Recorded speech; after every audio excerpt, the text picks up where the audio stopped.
Vunich has the honor of roll call this evening. Mr. Vunich, sorry about that. All right.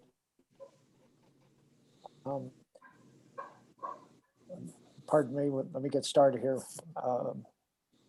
This is Goff. I'm here.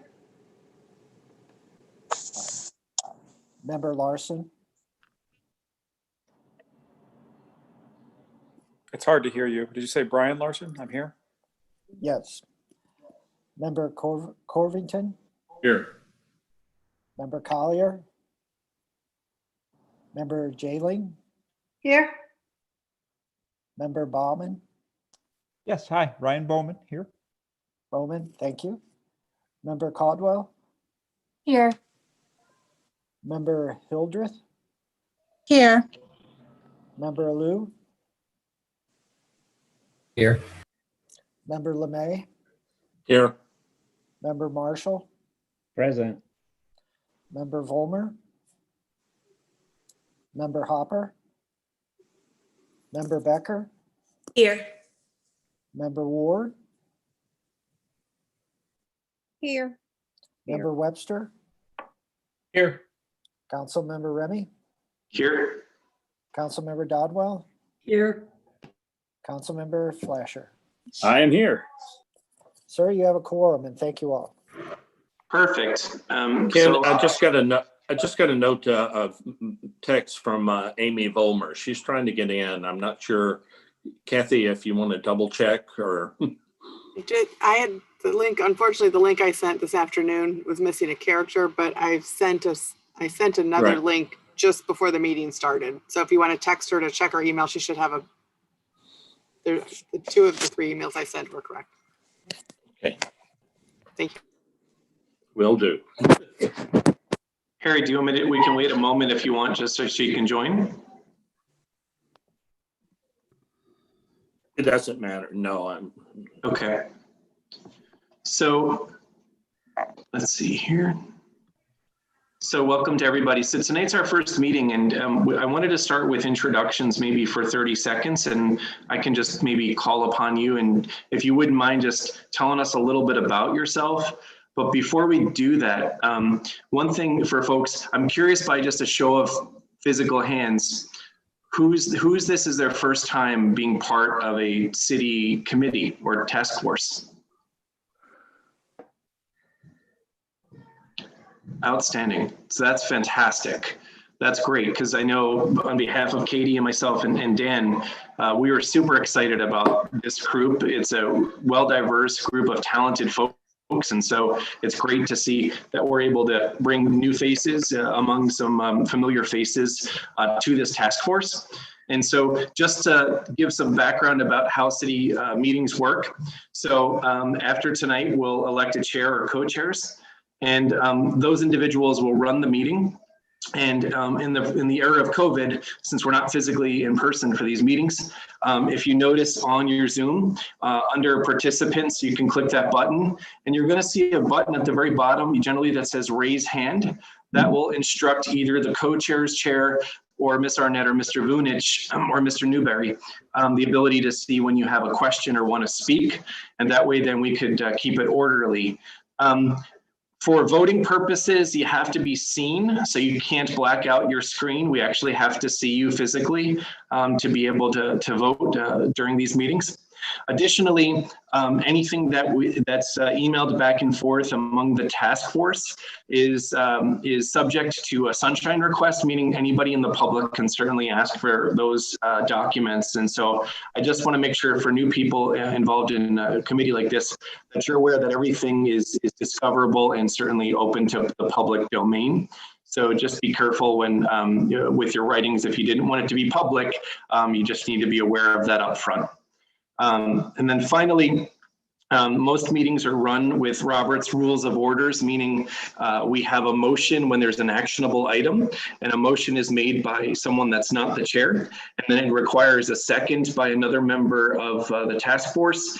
And then subsequently, after appropriate discussion has occurred, we will then have a voting, and either it'll be done by voice vote or by a roll call vote specifically, to be able to make sure that that vote is accounted for. That being said, we're a community task force. And there are no, if you forget the rules, it's okay. This is the whole purpose of this, is to actually bring neighbors together and frankly, do good for our community, both through the city and back and forth with different community organizations. And I think it's fantastic that we're all here. So what I'm gonna do now is I'm just gonna go by my screen and I'll just call upon folks, if you wouldn't mind just taking 30 seconds. So I'm Ken Remy. I've been a city council member now for about 17 months or so from Ward 3, and actively involved in a number of different endeavors in different communities, and especially in community service. And by trade, I'm a physician scientist down at Washington University. So Mr. LeMay, would you mind just telling us a little bit about yourself? Yes, I'm in Ward 5. I have done several different things since I retired 10 years ago, from community volunteer at Circle of Concern on the board there, on the board at the Rotary, and also president of the Rotary for a year. And then lately, just finished my 3-year term at the YMCA, the Wildwood Y. So I've done a lot of things in addition to being on council, and I think this is my 4th committee within Wildwood. Don't quote me in that. Thank you, Mr. LeMay. Mr. Webster, you're next. Yes, I am new to the community. I've only lived here about 3.5 months. So this is my first committee meeting for sure. I am the divisional commander of the Salvation Army, which is the CEO for the Salvation Army in Missouri and Southern Illinois. And my wife and I live here together. We have 2 children that stay behind in Indiana, and I have 3 grandchildren as well. So basically you moved into the neighborhood and we followed it with, "Hi, would you like be part of a task force?" That's correct. I was here 2 weeks and someone knocked on my door. All right. Well, we're happy that you have moved into our community. Councilmember Flasher. Yeah, hi. I'm Councilmember Flasher from Ward 7. I've lived in the area for about 7 years now. I work part-time at my church. I'm a full-time father. So I have my hands full right now with the whole virtual schooling thing, but tomorrow I get a little freedom back, which I'm excited about. I'm also very active with the Ellisville Athletic Association. I am the new president of the Stl West. So that's Baldwin, Eureka, Ellisville, and Pond put together. We have the Stl West, and I'm just got elected president of that last week, actually. So yeah, a little bit about me. Thank you. Next up is Ms. Goff. Hi, so I've been in Wildwood just about 3 years, and I've attended some council meetings and a few committee meetings. Helped out in one of the campaigns last spring. Been looking for something to do to participate more in the city, and was very excited when Ken, you reached out to me. I'm a retired executive. I also currently part-time help a small business as they transition ownership. So my business background, I'm able to help them out with that. And I've done various volunteer work in my prior life, which was related to some community give back stuff through the insurance industry. But I'm very excited to be here and look forward to working with all of you. Some of you I've met before, like Karen and Harry. So happy to be on this. And Ed, I've met Ed. Happy to be on the same team with everybody. Thank you, Ms. Goff. Up next is Ms. Caldwell. I'm Maura. I've lived in Wildwood about 7 years. This is my first council meeting, and I'm really excited to get involved with government and our community. I'm an adjunct professor at Webster University dance department, and I also teach ballet locally at Divine Performing Arts in Wildwood. And then I'm also, I have my master's in counseling. I own a counseling private practice. I work with people with eating disorders. And my wife and I have 5 kids, so pretty busy, but excited to be a part of it. Sounds fantastic. Next person up is somebody I would love to have coffee with, because I'm sure his stories would be intriguing. Mr. Corbington. Good evening. My name is Roland Corbington. I've lived in Wildwood since 2005. I'm a husband, father of 3 adult children. I have a wonderful dog that actually loves me. 2-year-old granddaughter. I retired from the FBI a number of years ago, and I've served on the Board of Police Commissioners for the County Police, and also served on the Chesterfield YMCA Board of Advisors. I'm very pleased to be with you this evening. Thank you, Mr. Corbington. Next up, we've got our former mayor, council member, Mr. Marshall. Hi, it's really exciting. I feel like definitely the old timer. So I had 20 years, 16 as council members, 4 as mayor. About 3-4 years ago, moved to Ward 5 3 years ago. I lived in Ward 2, was involved in the city before the incorporation, been on way too many commissions and task force. But I just thought this was such an exciting thing because over the years, we've tried so many ways as a new city to get a community, to get a town where people get involved in it. In the last 10, 11 years, several of us have worked, and we have been involved in the Wildwood Area Lions Club. Prior to that, the Community Emergency Response Team through Metro West. So there's a lot of great organizations out there. I think so often, so many people, because the size of the city, it's just hard to get people to know what the great services are that are out there. So I'm really excited to play a little part of it. Thank you, Mr. Marshall. Up next is Ms. Jaylin. Karen Jaylin. I live in Ward 3. I've been in Wildwood for 31 years. I will celebrate my 40th wedding anniversary in about a week. My husband and I have 4 children, 2 grandchildren. All of us are University of Dayton graduates. So is my daughter-in-law. I own a small medicine shop pharmacy with a couple other people in Peevely, Missouri. My husband and I run a charity called I Thrive. We go around to the schools and children who are on the free lunch program and have failed their eye exam.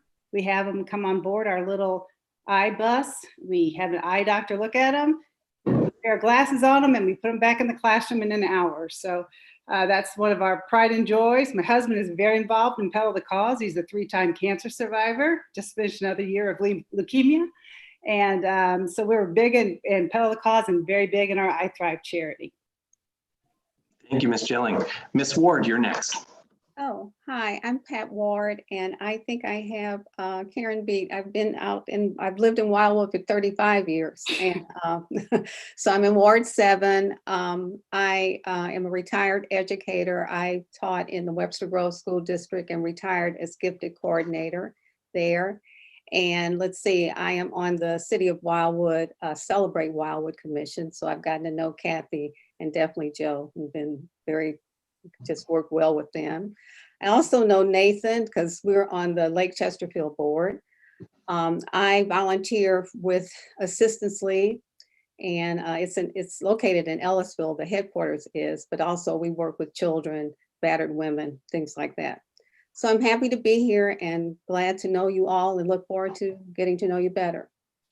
Thank you, Ms. Ward. Mr. Bowman, you're next. I feel like I'm calling kids in class and basically everyone's like, hopefully I don't call upon them, but Mr. Bowman, you're next. Yes, hi, good evening, everybody. My name is Ryan, and I have lived in Wildwood now for about 6.5 years.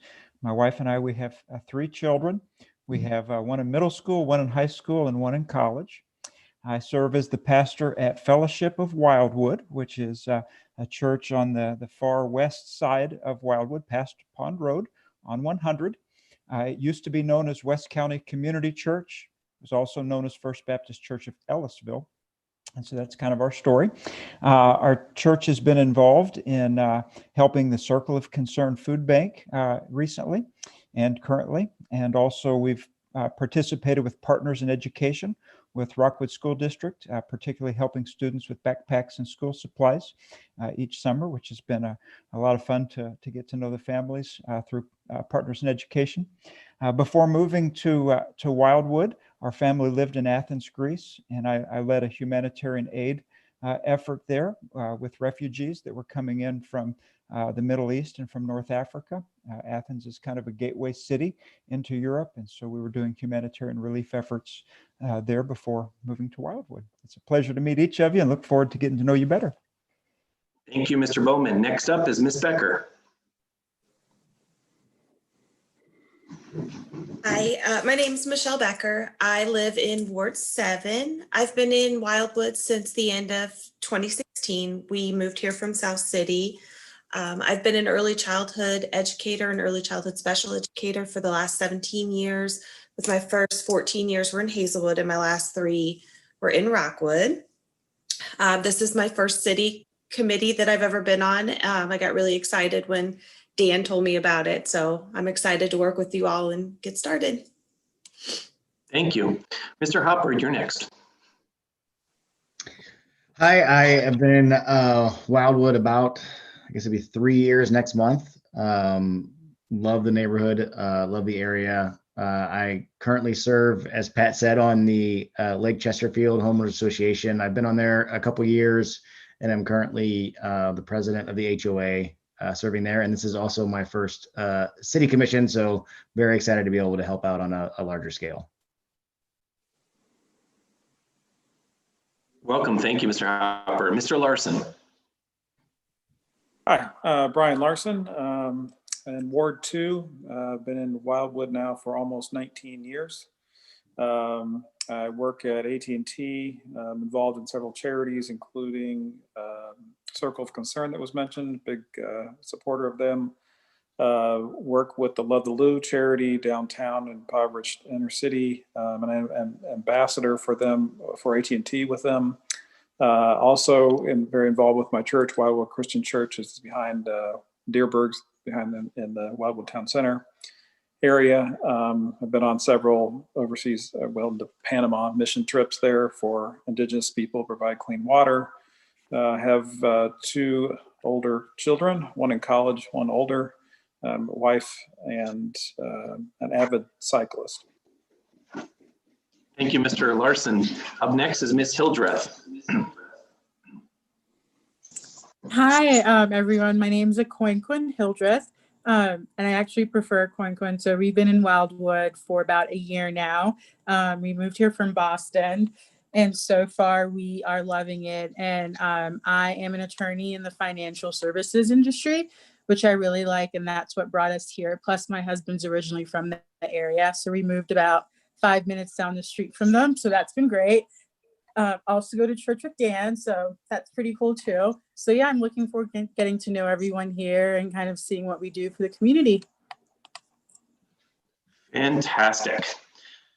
Just to welcome Ms. Hildreth, and just so you understand my allegiances, that's my team. Thank you very much.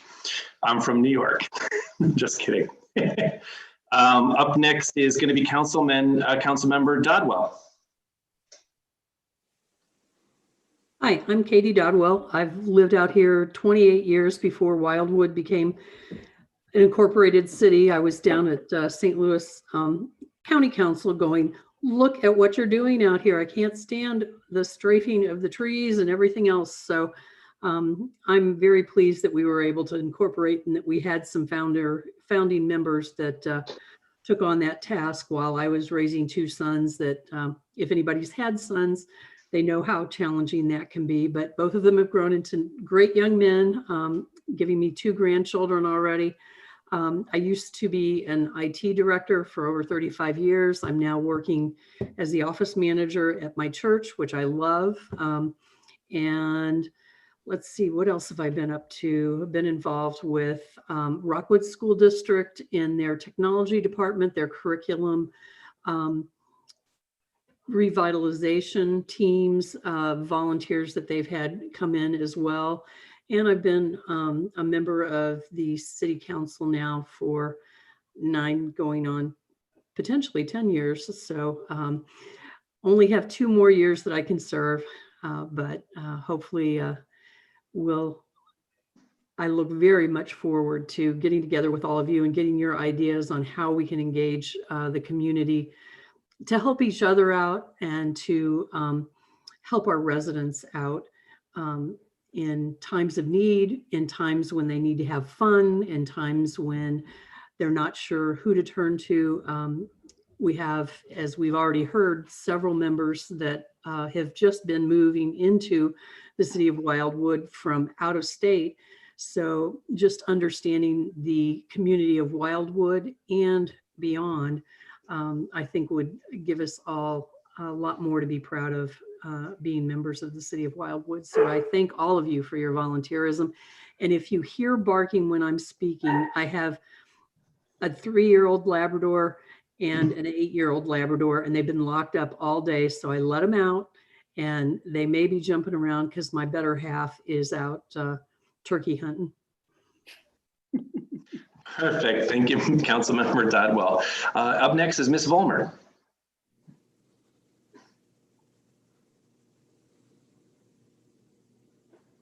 Okay, sorry, had to unmute there, having some technical difficulties. But hi, everyone. My name's Amy Vollmer. This is my first city council meeting. I have lived in Wildwood for 10 years now. My husband and I just celebrated our 20th wedding anniversary last week. We have 2 kiddos. We've got a junior in high school and a 7th grader in middle school. I'm a pharmacist by training. I currently work at Express Scripts in our sales and account management division, helping with our health plan clients, helping them make decisions with Medicare and Medicaid. Then additionally, I am finishing up my 6th year serving on the board of Circle of Concern. I've been the vice president for the past 2 years, and actually was brought into Circle by Harry, and then brought into this group by Harry as well. So excited to be here and see what we can do with this group. Other things that I've done, I'm also a wish granter for Make-A-Wish, which has been a really cool experience, and excited to see what we can do here. Thank you. Our next member of our committee, I think, is the historic youngest member of a committee for the city of Wildwood. Is that right, Ms. Arnett? This is Ashisa Liu, who is at Lafayette High School. Yep, Tell us about yourself. Yeah, my name is Ashisha Liu. I am a junior at Lafayette High School. I've been in Wildwood for, I guess, 11 years now, 12 years now, since kindergarten. We moved from Indiana in kindergarten. And I don't know, it's been weird, I guess, during these times of COVID, but haven't been really able to do much through school. But I'm currently the class president at our school, so we're trying to figure out things that we can do to keep the students engaged, as well as interact with the community with the students. And I also volunteer with a group called Results, which is a group advocating for an improvement in global health and improving the accessibility to different vaccines or different treatments to third world and impoverished countries that aren't able to provide the adequate treatment for their citizens. So I'm really excited to work with this group and try and figure out what we can do to help our community in all the ways that we can. Outstanding, Ashish. This is great, and we're excited to have you there, especially to engage a lot of our young people in our community. And don't be afraid of the old people on this committee. You get your hand raised as much as you want. So as everyone can see, the talent of this community task force is really fantastic. But I think it's unrivaled, certainly, by the talent that exists in our city. And so I'll be remiss if I didn't introduce and have them tell a little bit about themselves. So Miss Kathy Arnett. Well, thank you. I'll be your staff liaison for this task force. So if you need anything, have questions, feel free to reach out anytime. Well, I've been with the city about 25 years. I started 6 months after incorporation. There were a few years that I moved to Chicago. So we call those the gap years. It had nothing to do with the fact that Mr. Marshall was mayor, I promise you. Actually, I don't even know if we were, but anyway, I'm excited to work with you all. I think it's a large group, and I think we can do some great things for the community. I'm happy to hear all your ideas. So. Okay, thank you. Up next is Mr. Travis Newberry.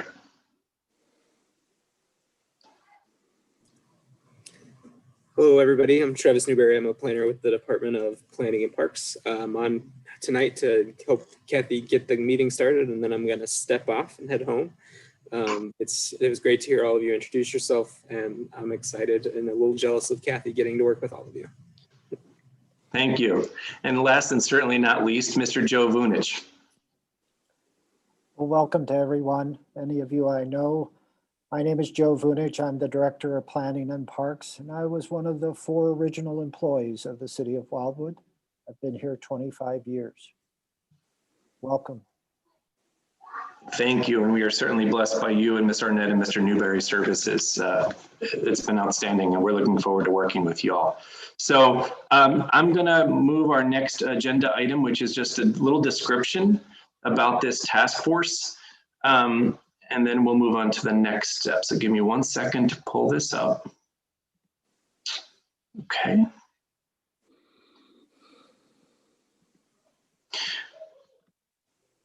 All right, so where are we at here? Okay. So I hope everyone can see this. I'll just start the slideshow. There we go. So this was actually the slides that I used at the city council meeting just to go through the resolution that creates the task force that we're blessed to have you all involved. This is actually posted on the city website where your names are also located. But I just thought it was good to call to attention a number of the different reasons that this task force was created. And this was certainly done after conversations with a number of different council members. And one thing you'll notice is that when this resolution was passed, it was adopted and recommended by all of our council members, because we felt strongly that we think that that engaging our community, understanding exactly what exists out in the community in the nonprofit sector, the associations, faith-based organizations, and programs that exist there, to understand specifically what's out there, barriers that may be obstructing individuals from being participant, and then finding ways to engage and form partnerships between those organizations in the city was vital to success of our city. So as a number of folks had mentioned with global health, so my background is in global health as well, and so I traveled Africa and South America, and this is imperative to be able to engage the community by which you work in. And the way that I think about community engagement is there's a lot of different entities at play, including not only the city, but nonprofit groups, faith-based organizations, civic associations, educational institutions, our fire and police entities, our schools, and certainly our county and state organizations. And some of these exist within the boundaries of Wildwood, and some of these exist within a few mile radius of the borders of Wildwood. But engaging our community by understanding exactly what's going on in these different entities, I think, is imperative so that we could further have the opportunity to improve our current engagement of our community. And so some central themes that came into this resolution were, how can we improve this engagement from the city side to the community side and back and forth? What works really well? What are the barriers to involvement? We've got a very diverse population in Wildwood. And we've got a diversity of programmatic opportunities that exist in a lot of different organizations. How can we understand what those opportunities are, and how can we increase citizen involvement? Furthermore, how can we best understand the community organization programs?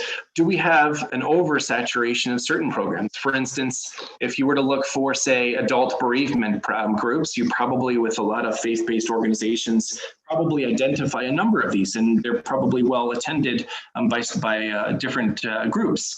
But if you were looking, say, for a pediatric bereavement, it doesn't exist. It doesn't not only exist in Wildwood, it certainly doesn't exist if you look in the region, at least in Mass. And so there's clearly an opportunity, let's say, as that is an example, to see where there's an oversaturation of one area that is needed, but an undersaturation in another one. And in a time of COVID, where we're trying to allocate resources across our city in these organizations and through the city, it's important to identify ways to improve that awareness and partnership with both the city, the community, and within the community. And so I believe, and as the council believes, our city is stronger when we understand these barriers to community involvement, how we can further engage these organizations, these associations, these nonprofits, these faith-based organizations, and find ways to certainly improve the programs and activity that exist with these. And the way that I think about it is sort of like recycling. It sort of works in a continuum between the city, community organizations, and citizens. And this is how we grow, I think, our neighborhood among neighbors to a community that we can find ways that everyone can be actively engaged in whichever capacity one might hope, but by certainly raising awareness of what's available, and then certainly find ways to find what's not available so that we can improve involvement. And so the task force was devised certainly with the city of Wildwood. Originally, we were going to have 8 selected voting community members, and we've enlarged that to 16. Fortunately, we've got a nice breadth of individuals on this community. We have ad hoc members that have content expertise, and they'll be likely invited to future meetings as the chairs may see fit. We've got our city employees, council members, citizens, and we've got 3 city council voting members. And as you'll see even tonight as participants, we've got a representation from our Economic and Development Committee, our Admin Public Works, and some Parks and Planning members as well. And this is what creates that task force.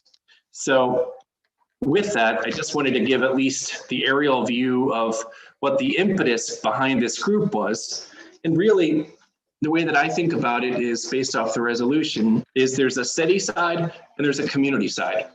And understanding what exists in that community as mentioned, what programs exist, where there may be areas for partnership, what the barriers for involvement might be, understanding over and under saturation of programs and activities in and around the city of Wildwood and within a small barrier a couple miles away is going to be vitally important.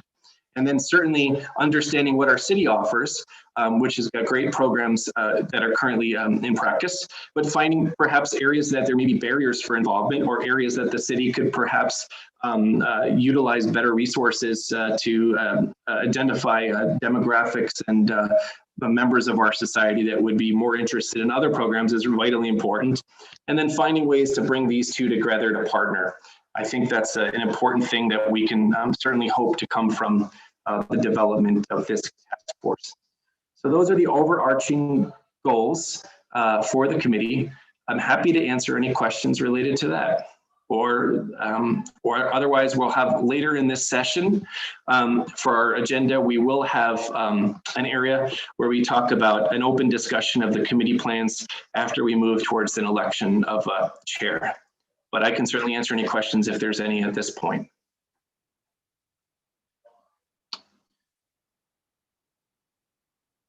Okay, well, seeing none. The next part of the meeting is the election of chair or co-chairs. And so the way that this works is that there'll be individual will make a nomination and then that'll be seconded. We'll take all nominations, and at the conclusion of that, then we will vote for our chairs. And just so everyone understands how chairs of a committee work, so the chair or chairs will work with our city members to develop agendas from the month-to-month meetings. We'll conduct the meetings as well. And additionally, those chairs, if people have areas that they want to add to the agenda, then we'll funnel those specifically either through the chair or our city employees. And so that's where it sits. Ms. Dodwell, you have your hand up raised first. I would like to nominate Councilmember Flasher to be a co-chair if possible, because I'd like to see if we could get somebody from the community to also participate in that. I second that motion. Perfect. So we've got Councilmember Dan Flasher with an interest in having a co-chair. I would like to nominate Ms. Caldwell from Ward 4 as a co-chair with Councilmember Flasher as well. If we could make a note of that one. I second it. Seconded by Ms. Jaylin. Are there any other nominations?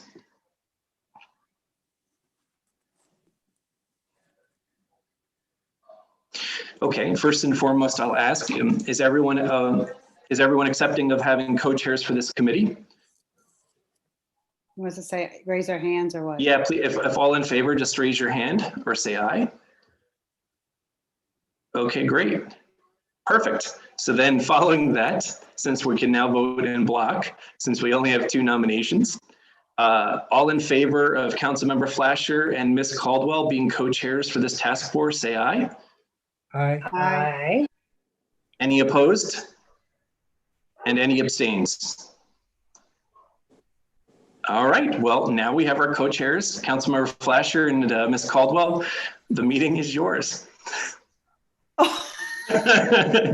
That's great, huh?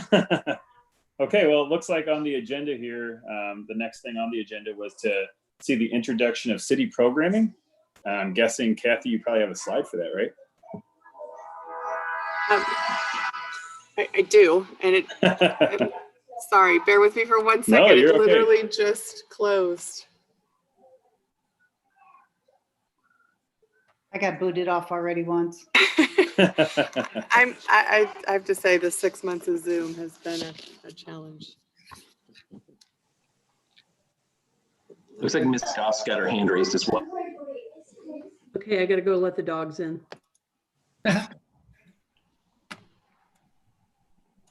Okay, my That was apologies. an error, Ken. I wasn't sure if you wanted the, virtual hand raise or real hand raise when we were voting. I don't see the where you raise your hand on mine, so I'm not sure where to do that. Am I missing something?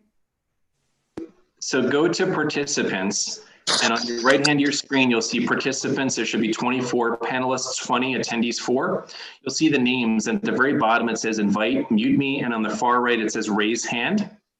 Well, I've got 24 participants, so I have to go all the way. Okay, I gotcha. I didn't know I had to open that thing up. Okay. Sorry for the interruption, co-chairs. Please, you set the agenda, or I think, helped with setting the agenda. So I think we're both kind of, not expecting to necessarily lead the meeting up until this point. So feel free to interject anytime. It also gave me an opportunity to get the file back open on my screen. So I'm going to share this is the spreadsheet that I kind of sent out to everyone earlier today. I'm sorry. Oh, okay.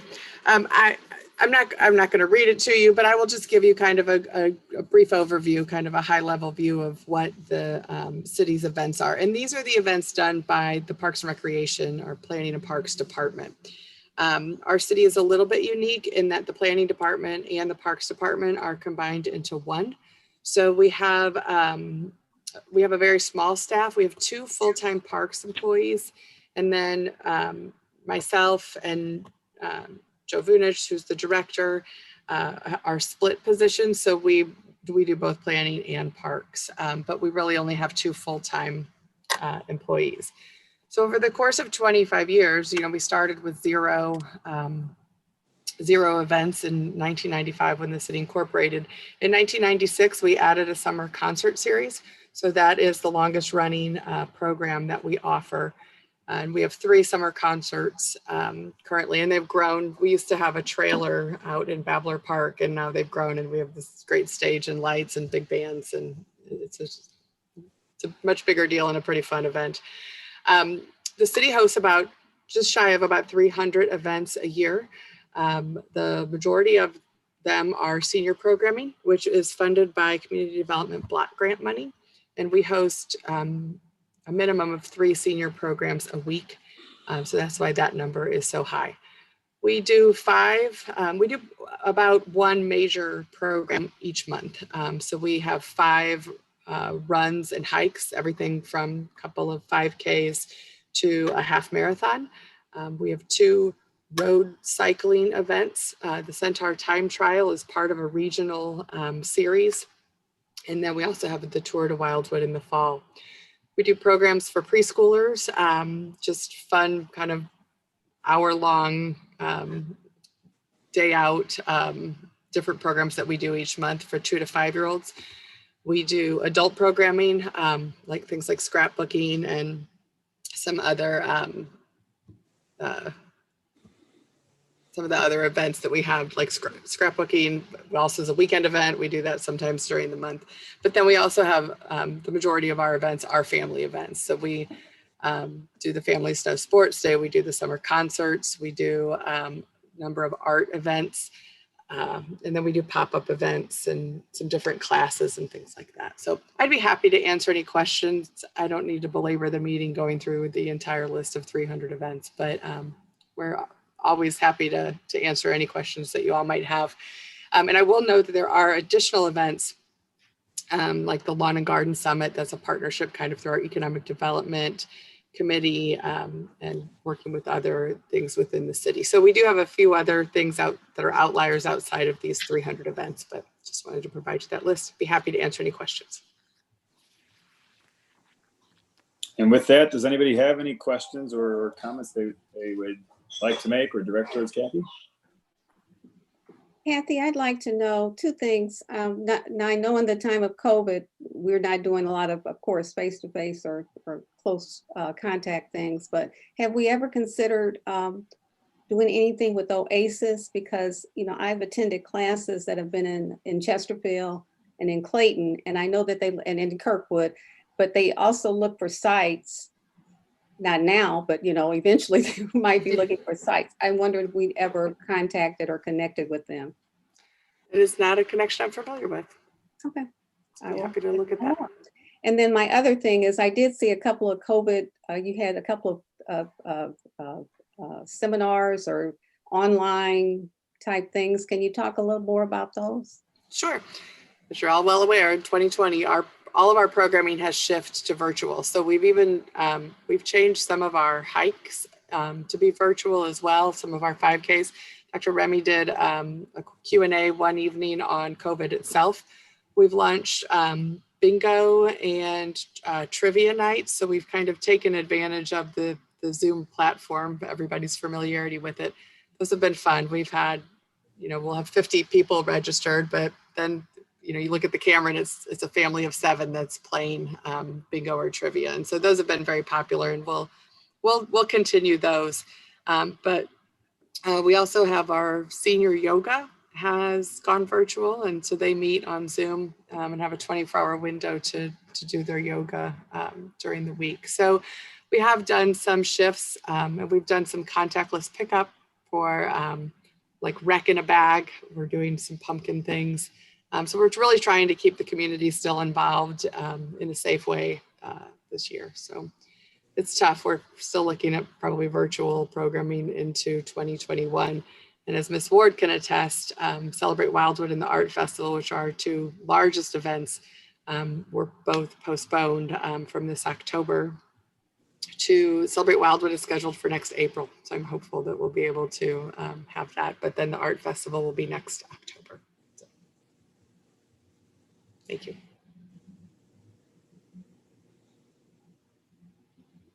Anybody else have any questions or comments? Yeah, I do. I have a question for Ms. Arnett and Mr. Vunich. So I'd be curious to know, from years of having such successful programs, areas that you think have been challenging to identify any barriers and areas pre-COVID, certainly. And then any areas, if you had an infinite amount of money and you could do everything and you had a wish list, are there certain things that you think would engage the community in a manner that up to this point you've been unable to do because of, say, funding or resources? I would say, I think our largest restriction isn't necessarily money, and I don't say that because we have an infinite pool and have an unbelievable amount to spend, but I think it's more staffing, and it becomes very difficult for us to maintain and put on more and more and more programs. 300 programs for basically 2.5 people is a push most days. We've discussed having either like a volunteer coordinator, but there's no budget, so there would be a volunteer to be a volunteer coordinator. We're just cognizant of the fact that if you do pull in, all of you mentioned all of those wonderful organizations that you work with, and you know how much time it takes to manage just the people and the effort of the organization. And I think that's where our biggest shortfall comes. Just there are things that maybe we could do or would do if we had the capability. I know that the other thing that we've talked about, there's 2 things that we've talked about that we struggle with a little bit. And one, I'm very excited about this task force and the potential to help us in this regard. I'll have conversations with people where they'll call and they'll say, well, you should do this, or you should do this. You should have a concert, you should have a hike. And they will list everything that we already do. And so I say to them, well, how can I get you this information? What are we not doing that, we have 6 social media pages. We have the city's website. We do a weekly e-newsletter. We send the Gazette to everyone's household twice a year. You know, what are those ways? I almost feel like we need neighborhood ambassadors, you know, the people out on the streets really to get that information. Because I feel like maybe we are a very large community. We are split in demographics and interests and even geography based on our size. And so that's a struggle. That's something that I think would be very, very beneficial for us. So.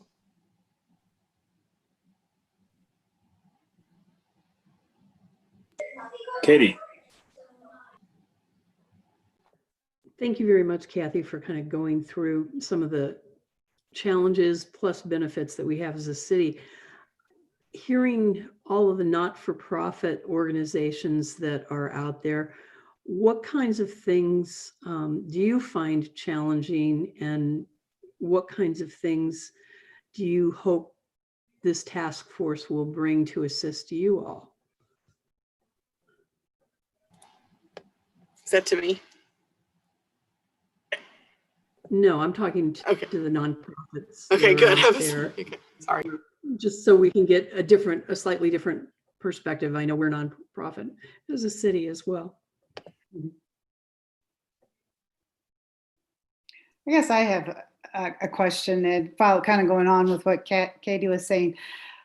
As an outreach, I was looking to see what are we going to do for the city? How can we help people in need in our city? I know we are a very well-off city, I should say, where our means are in our households.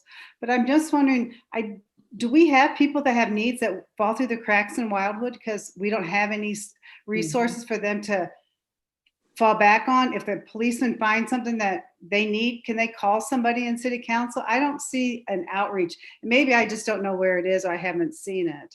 But I'm just wondering, is there outreach in the city to help people that are in need in any kind of way that they need, like a house fire or anything like that? I could certainly speak to that.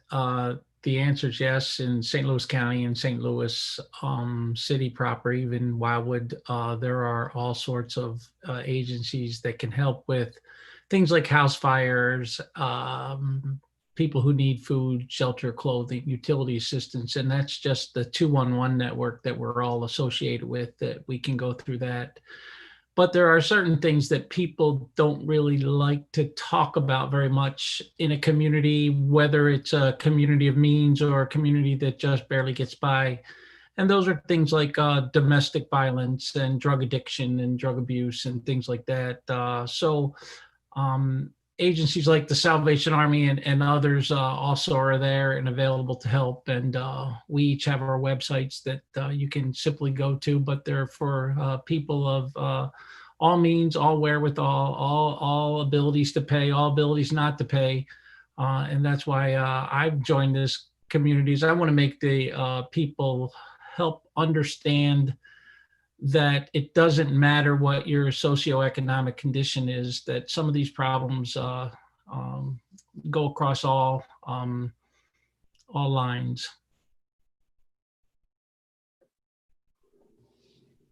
Well, I'm involved at St. Alban Row Parish with St. Vincent de Paul, and you're surprised how many people are in need. And I know maybe we do keep it hush hush out here, but sometimes I don't know if I see on the website or places where people can call in St. Louis, the city of Wildwood, for help.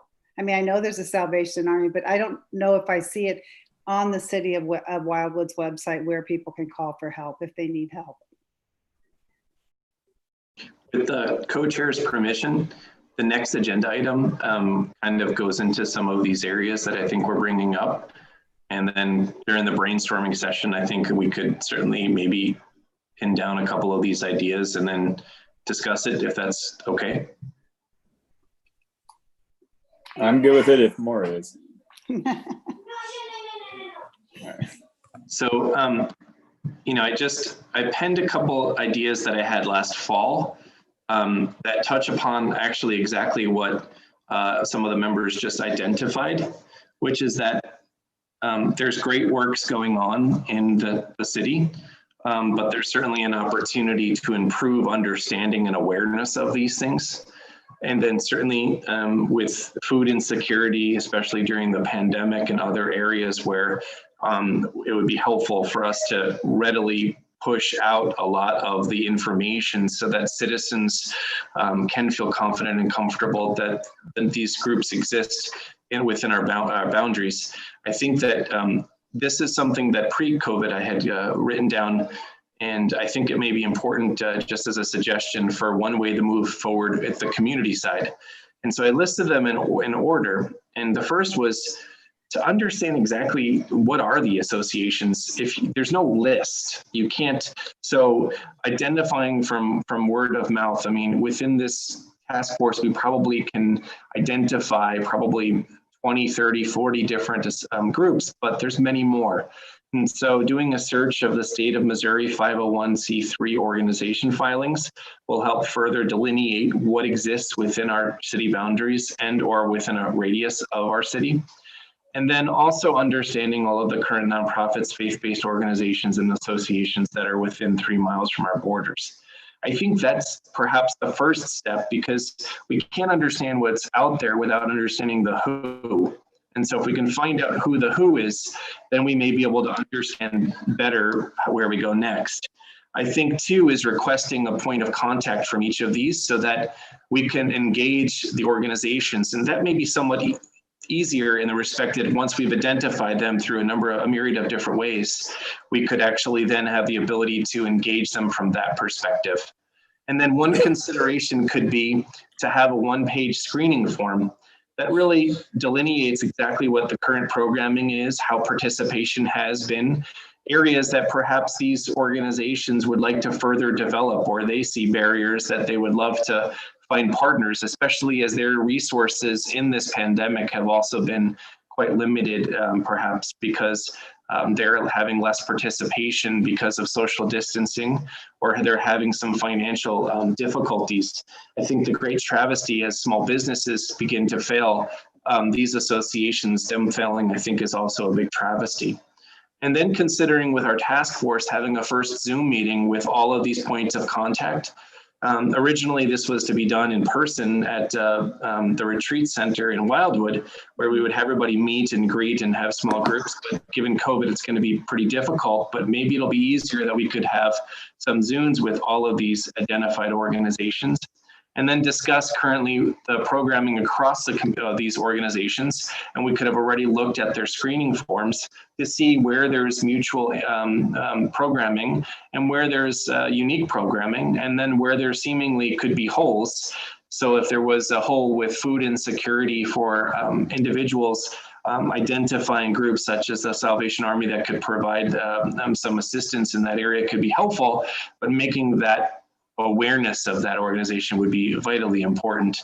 And then finally, going through discussing barriers for involvement in their organization, brainstorming across these organizations to how to partner with our city, especially with hearing that Kathy mentioned that, you know, we only have 2.5 employees, which is, we're a huge city, and we run our city employees, really, they're phenomenal workers who frankly run exceedingly lean. So ways that we could partner and develop programs that work with both the city, but may not be run by the city, could actually be a great opportunity.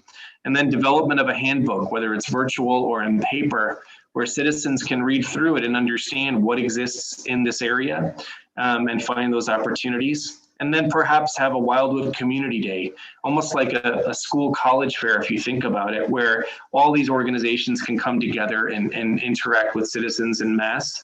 Obviously, post-COVID, this could be something of interest. And then find metrics to identify that the task force has certainly had some metrics to assess whether or not partnerships, community engagement, even if it's subjective, have certainly enhanced participation in a diversity of programming and with a diversity of community members.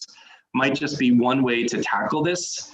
But I think just based off of the comments that were made, which are exactly what I think most of us are thinking, I think the first step may be to really identify who's here and then what they're doing. And then from there, that could provide a framework over time for us to further develop it. So those are just some ideas and suggestions that I'll leave. And Thank you, chairs. Does anybody have any comments for Ken as follow-up to that presentation?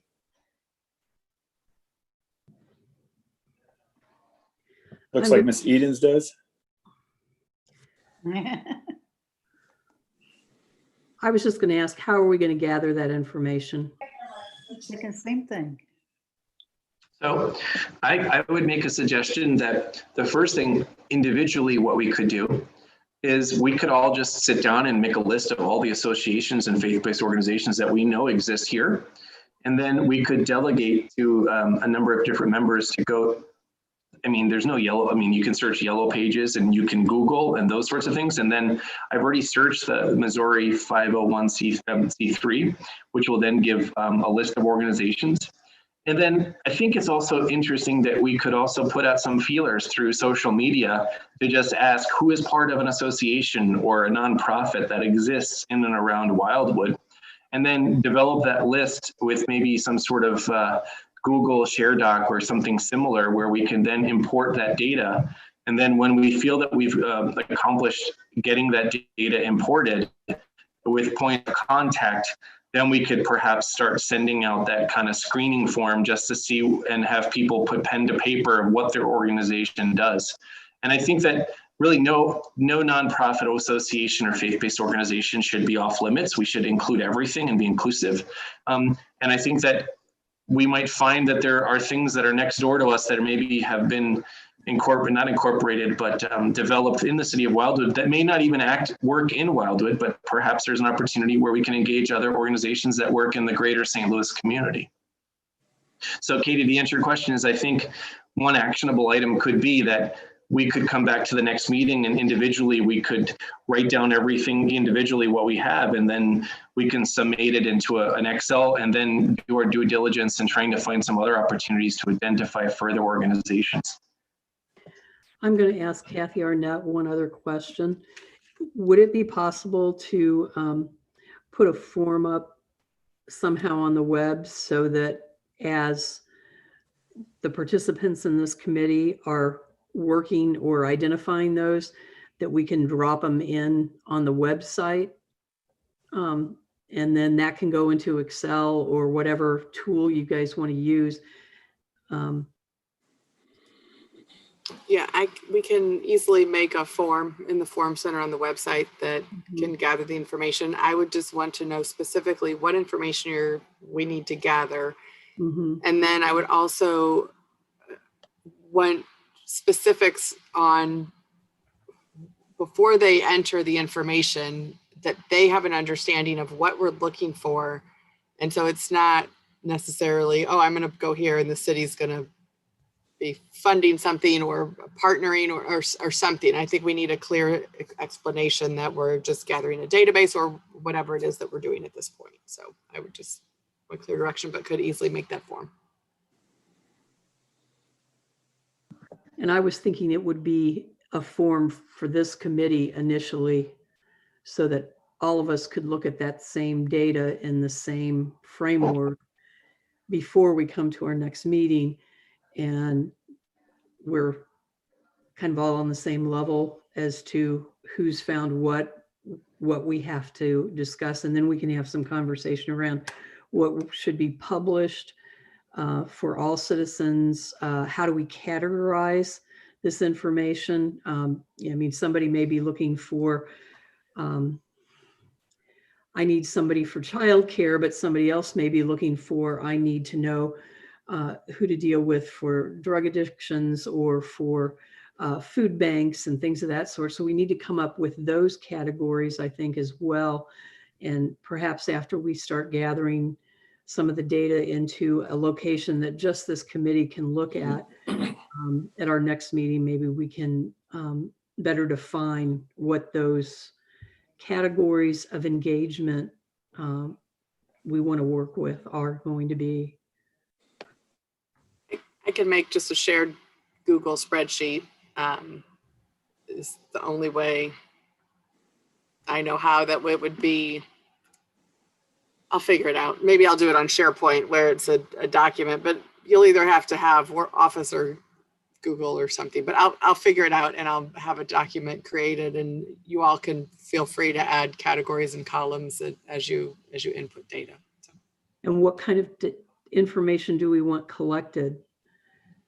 Name of the organization. Name of the organization, contact information, maybe an address, and maybe like a subject maybe that could just describe or define the organization primary goal. And it could be just general, maybe. Just could be have a website. Right.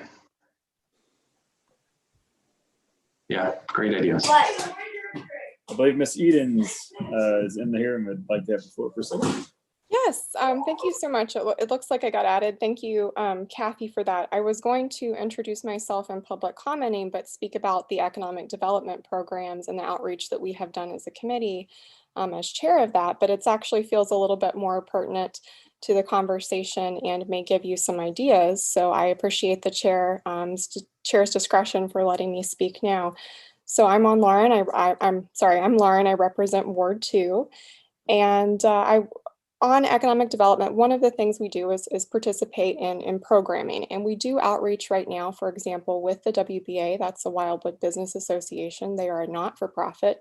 We also work with state and other local and regional agencies, and additionally, another nonprofit, the West St. Louis Chamber of Commerce. We do programming to support our businesses, but a lot of times that has ended up overlapping with Parks and Rec programming as well. So I've had the pleasure of working with Kathy and Joe on that. I did want to make you aware of a couple of programs in process when you're looking at groups to outreach to, collecting resources. Currently under construction, we have a new website page dedicated to veterans resources.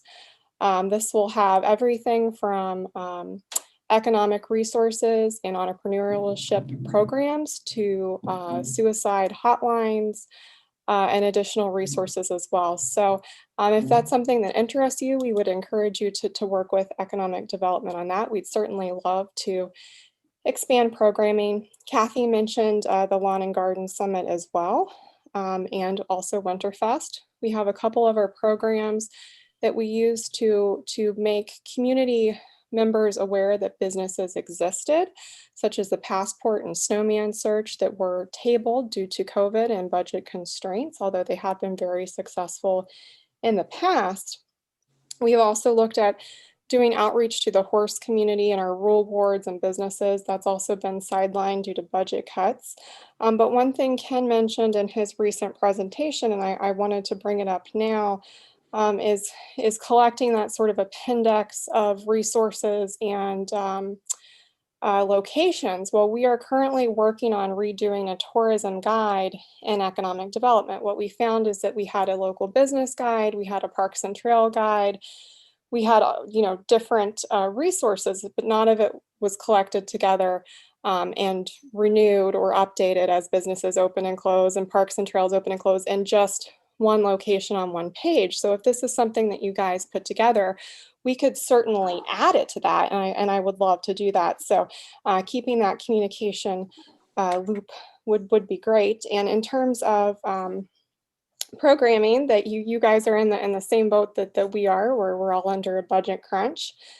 So I would just ask you, if you have great ideas, but we can't afford them, don't throw them away. I would love it if the committee would make a 5-year plan or a 5-year goal plan, so that when you've thought of these great things and you've worked on it, if they're not achievable this year, maybe they can be achievable in the next 5 years.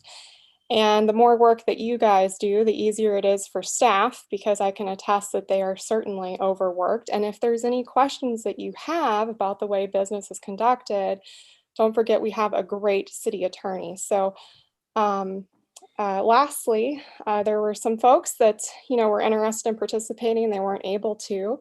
So you are now the vessel for their ideas, and you are now responsible for additional outreach. So it doesn't stop with you, but as your council members and as chair of economic development, I am here to support you and to facilitate your ideas. So don't hesitate to reach out to your council members that are not on this committee or chairs of other committees, and let us know what we can do, because we don't want the wheel reinvented. So if economic development's already working on something, you can join us, but we don't want to double the workload. And finally, you decide the direction that this committee goes in. So, all right, and I will certainly speak at council when we have the veterans program resources fully updated, and the department can pass that along to you as well. So unless there's any questions about economic development, I will turn it back to the committee chairs. Ms. Edens, you just extended our task force by 3 years. So it's only supposed to be a 2-year task force. Well, you don't have to meet extra, but you can certainly have goals to pick up. So.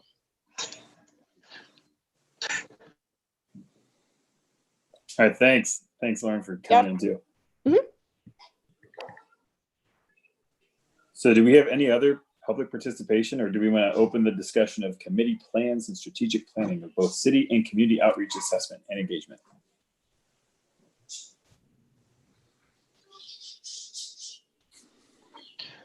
Chair, it looks like Ms. Clark in our public participation said it might be a good idea to add an outreach information sheet to the new resident package. Sounds like a great idea when we get further along, but it sounds like a good idea. Thank you. That's great.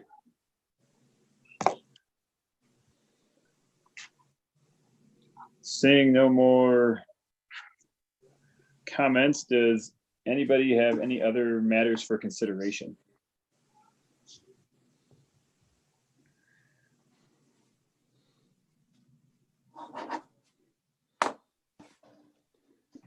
So, meeting, and what are our goals?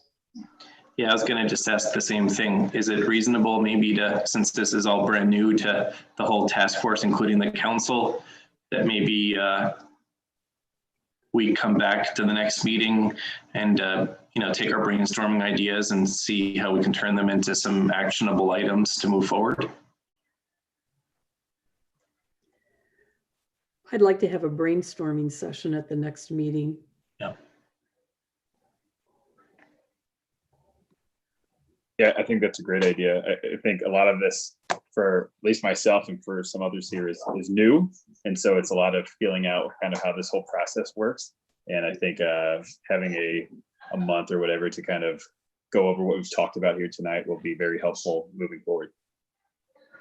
I kind of wonder if we shouldn't bring a list with us at the next meeting of different organizations that we would personally contact, and before, so we don't, when we can put them all together and see what we have, so we don't overlap on different ones, because it sounds like we're coming from a lot of different churches and a lot of different backgrounds.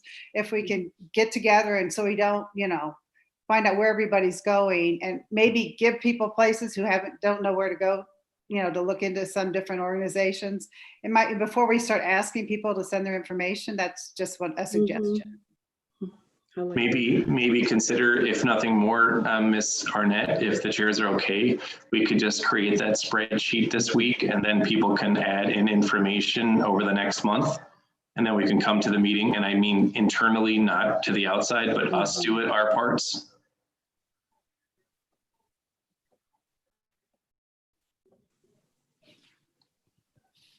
I think that's a great idea if that works for everybody. Kathy, is that okay? Great, thanks. It looks like Mr. Larson's got his hand raised to co-chairs. Thanks, Dan. Go ahead, Brian. Thanks.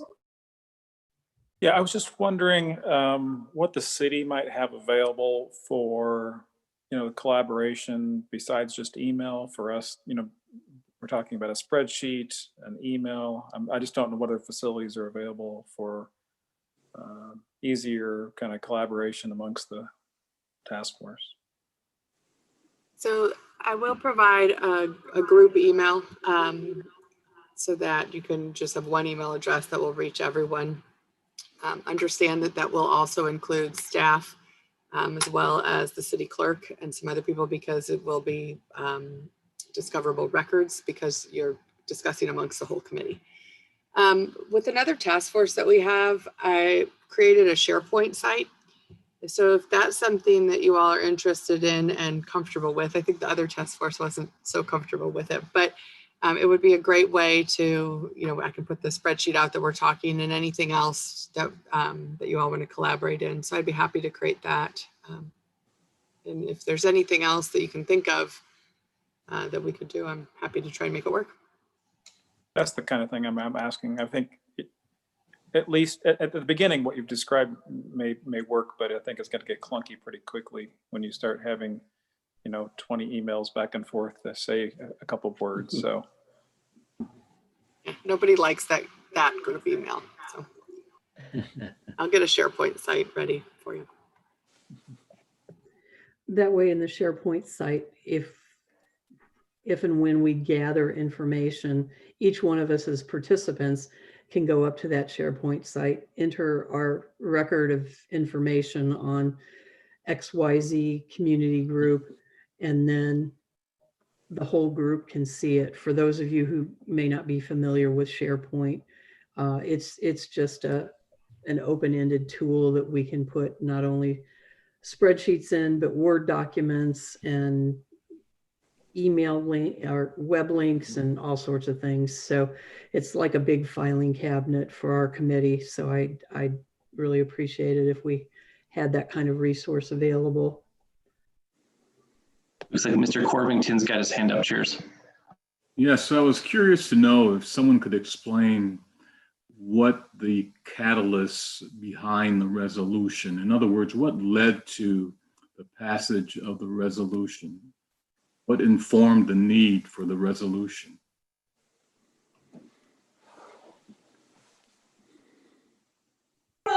Ken, please go ahead.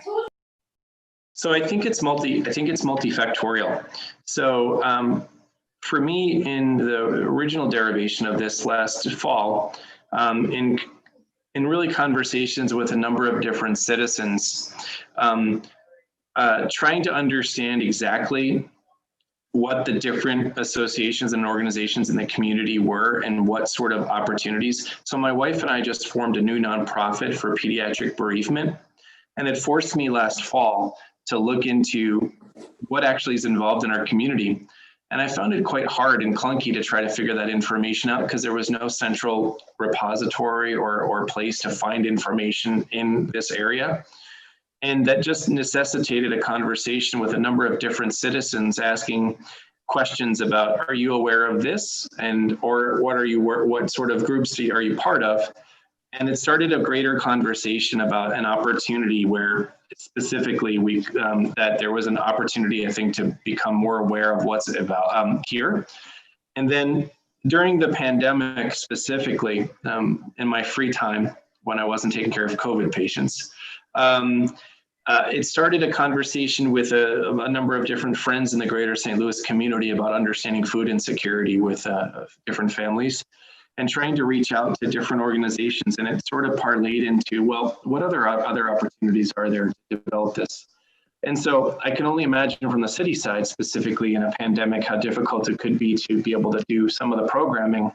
But I think that there's an opportunity for, as mentioned, I don't know that we all know what's going on here. I think there's great organizations that suffer the same problems, which are, how do you make the community at large aware? How do you know that the programs that you're providing meet the demographic, cultural, religious needs of the community specifically? And with money being short and, lots of us donating to, different organizations, are there any ways that we could, as a community, partner so that we could provide maybe greater outreach in different areas? And, I've always come from the school that we is always better than me. And so if we could provide that we across different organizations, and certainly in part, the thought with the city to put this as a task force, frankly, was I thought that the city could be that unifying kind of person that's connecting the dots, if you will. It may mean that on the city side, there's not a lot that's going to be happening except for connecting those dots, bringing all the people that are here today to try to connect those dots, and then coming up with some sort of definable, some tangible about, a group. And frankly, we live in a society, as you and everyone else knows, that society is changing in a way that's good. But we've got to find ways to make sure that our program across this community reflects that change and reflects the changing needs of our community. And so that was sort of the impetus, at least for me to put this forth. And it seemingly was in line with what a number of other members of the council also agreed. And so, you know, I do think, as Ms. Edens had said, this task force, although it's to provide outreach, it's really an open canvas for all of us to paint on. And so one consideration in addition to creating the SharePoint might be also, maybe everyone just kind of thinks through, you know, what are your ideas for this community task force? What do you think would be helpful to engage more people and to provide help where help is needed? You know, respite care for people that are caring for a loved one at home is really, really difficult to find. But I know there's probably a lot of caring people in the community that if there was a way that they could provide assistance to their neighbors, they would. And so perhaps we come up with some other ideas. And so when we put this whole group together of getting, you know, a Zoom or a conference, if you will, of all these associations, maybe we can find ways to engage more teenagers and more seniors, et cetera. So I hope that maybe what comes from this is these are the bare bones of the group, but maybe we all start painting on this canvas in ways that we think would engage the community as a whole. Thank you. Does anybody else have any comments? One thing I do want to add is at the church that I work at, one of the things that comes up is we've got a lot of younger families, younger people moving into our community than we had 10 years ago. And so there's a lot of energy in those families to do something good for their community or their co-citizens or their neighbors, their friends, or just those in need. And I get not tons of calls, but part of the reason I wanted to be on this committee was I had gotten probably 5 to 10 calls over the last year about people who are just looking for, hey, I'm home, but I want to help somebody. I'm here, I want to help somebody. And so that's part of the reason that I wanted to be a part of this committee is how do we bridge those gaps so that we make it easy for citizens who are willing to volunteer and to do things for people and to help their fellow citizens. How do we make it easy for them to connect with those organizations that are looking for those feet in the street? So that when you say we've got to dig a trench, we've got 50 people to dig a trench rather than one guy that's trying to dig a trench a mile long in a day. So I think that, from my perspective, is what one of my primary goals of this group is to help identify ways that we can communicate, ways that we can identify those resources, and then ways that we can ensure that we engage more citizens in activities in our city versus just expecting city council or city staff to get things done. Because I think there's a lot of people out there that are aching for ways that they can help in their community. They just don't know how to go about doing it.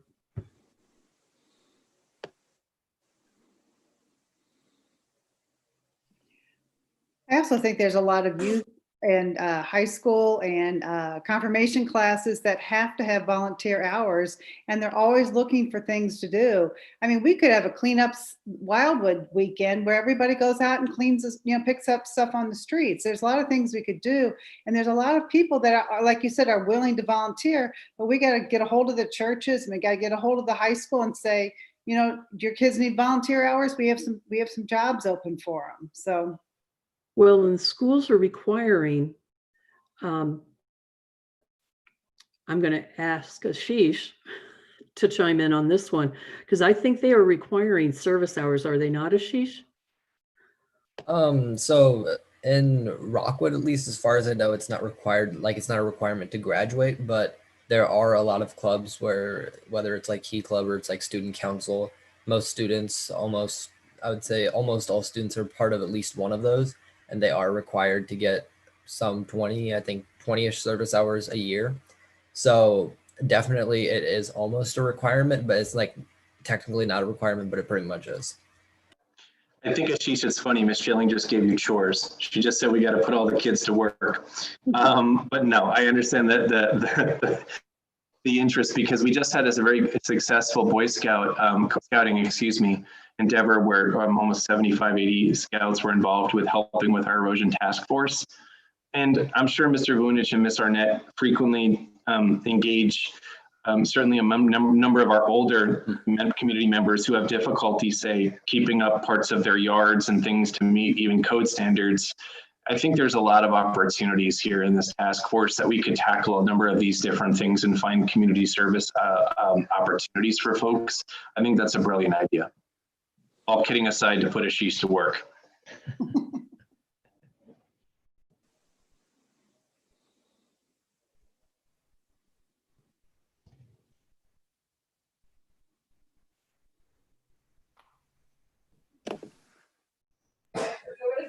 So, oh, I'm sorry.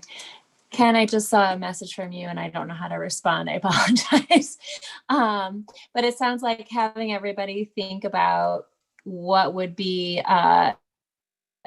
areas that we want to include and think about accessing or easing accessibility to, and then kind of adding that into SharePoint. Is that possible? Okay. I don't know anything about SharePoint, so. You can add documents. I'll set it up and get you all access, and I'll create a spreadsheet that everybody can just work on in there. So it's just one document. We don't have to then merge it all back together. But then there will be, it works like Councilmember Dodwell said, a little bit like a file cabinet. So we can create folders, and you can, as we get further into different things that you all want to keep track of and compile, it can all go in there. Awesome. Thank you. Would it be okay with Ms. Caldwell and Councilmember Flasher if maybe over the next month members just maybe sent by email ideas of what they're hoping to accomplish from this task force, and maybe we could take those ideas and at the next meeting bring that into the brainstorming session that Ms. Dodwell had suggested, and then couple that all together. And then I'm sure there's going to be a lot of similarities across the group, but there may be some unique opportunities that would come out better first up typed, because it'll afford us the ability to think through it. That sounds great. Yeah, I think that's great. Thank you.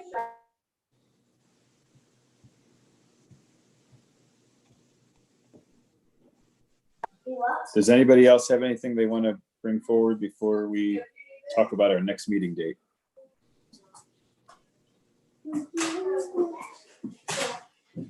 All right, seeing nothing. Kathy, maybe you can access the calendar better. I don't have it pulled up, but sorry, my dog. Do we have the second Tuesday basically free on most months here, or is that something that's filled up with other things typically? Go ahead, Karen. I can't, second Tuesday is the only Tuesday of the whole month I can't make it. I had 3 meetings tonight and I did this one. So I've been in an investment club, Wildwood Women's Investment Club, for 25 years that meets the second Tuesday of the month, and I want to keep doing that. Yeah, Tuesdays are bad for me too, but I gave up 2 other meetings to be here tonight as well. Well, we will run into problems just with availability. Although as long as court is canceled, Wednesdays can be are a little bit better. I don't know what Wednesdays look like for all of you. Is it possible with the group here?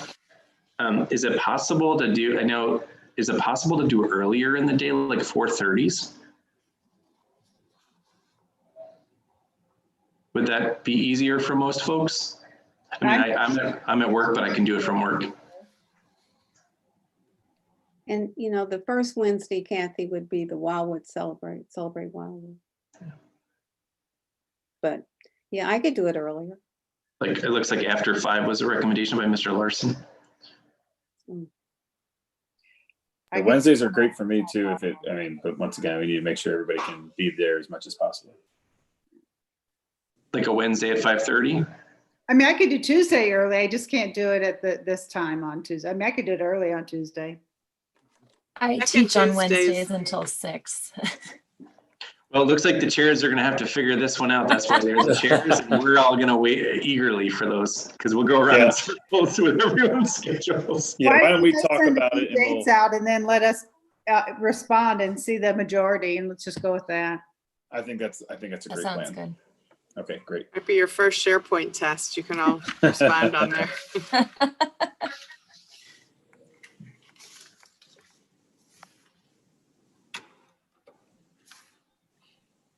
Okay, so if we have nothing else, does anybody else have anything else that they want to bring forward before someone makes a motion to possibly adjourn here? One more comment about SharePoint. So Kathy, didn't I hear you say you have to have Microsoft Office 365 to access SharePoint? No, you can access it through a web portal, and I'll add you in to have access, so it shouldn't be a problem. Yeah. Yeah, I have it for where I work, but I can't access it on a personal level. So I just want to be sure. Thank you. Yeah, I use the web portal. Yeah, no problem. I just was wondering, if we plan to meet once a month? I didn't know the time. What were you saying? Once a month? Is that our goal right now, or? Yeah, I think that's the plan for right now. But we'll figure that out, I guess, once Maura and I get a chance to talk and figure it out with Kathy as well. And then obviously bring it before all you guys. So I move that we adjourn the meeting. I have a second by Ken. It's non-debatable. All in favor, say aye, please. Aye. Aye. Aye. Anybody opposed? Okay, we are adjourned. Thank you guys, and we'll send out an email. Maura and I will get together because we're just meeting each other as well, and we'll get something out to you guys here hopefully in the next